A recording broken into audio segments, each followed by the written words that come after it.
Now, the Black Business Council will be hosting a summit to discuss radical economic transformation.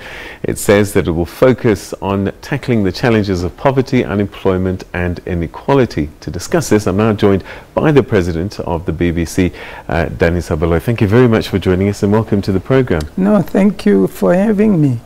So, radical economic transformation, and most people regard that as a political statement and not one about any kind of transformation. Yeah. Hence we're having this summit because it's now veering in all different directions. But to our members, it means their lives, it means their businesses. If we don't, on the heels of the liquidations, if we do not actually spread out this economy to involve more people, if we do not really sit back and say, do we live in an equal society or an unequal society? Is poverty a reality or is it not? Are we able to have small business thrive or emerging black business thrive? Then we are lying to ourselves. Hence we want to come up with radical economic transformation, an agenda that we talk to, not what people tell us it is. And it will come from the members themselves because they feel the pinch. Dr. Baloyi, this is not new. Poverty, inequality, unemployment. This has been something that's been on the agenda for decades now.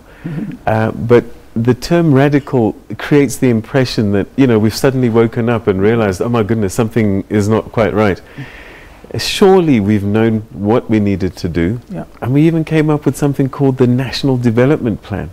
Everyone agreed it's fantastic, let's do it. It's going to provide jobs, it's going to grow the economy.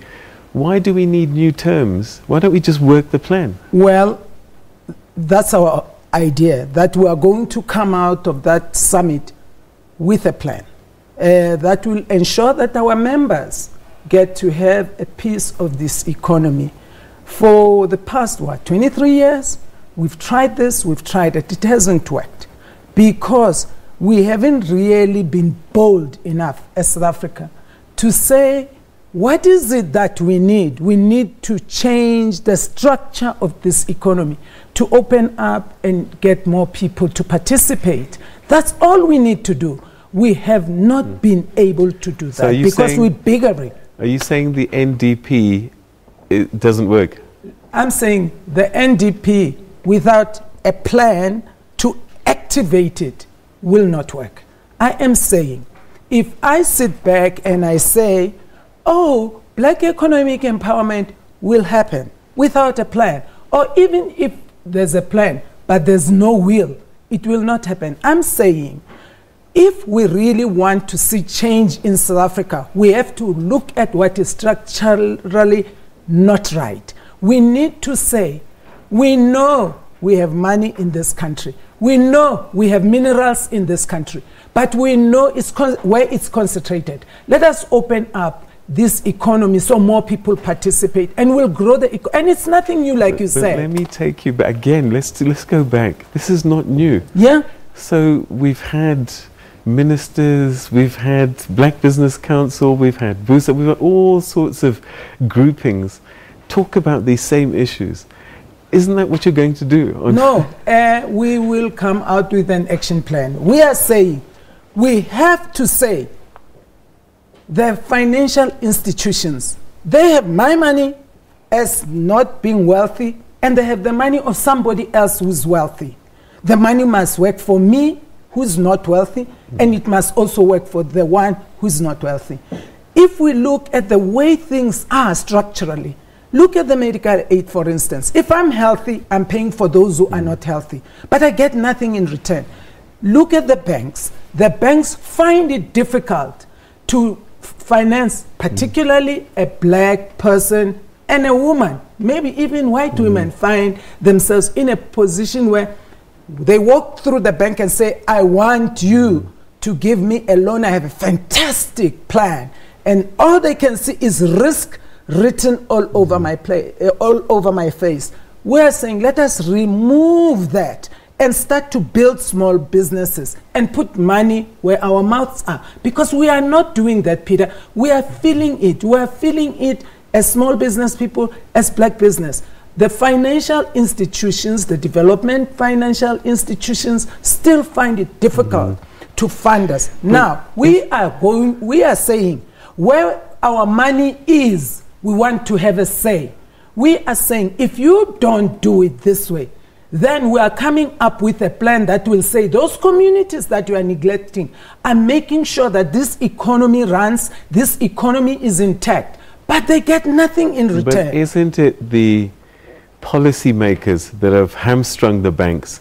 They came up with this document called the National Credit Act, and it says to the banks, you cannot lend Danisa Baloyi money unless she's got security of X, Y, Z, and she can prove she can pay back.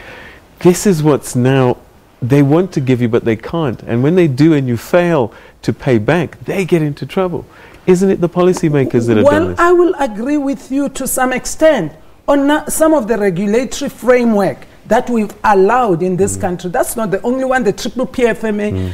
You'll find that government has a contract that can go to an emerging business person. But because of the triple PFA, they can't have that. So we want that gone, scrapped.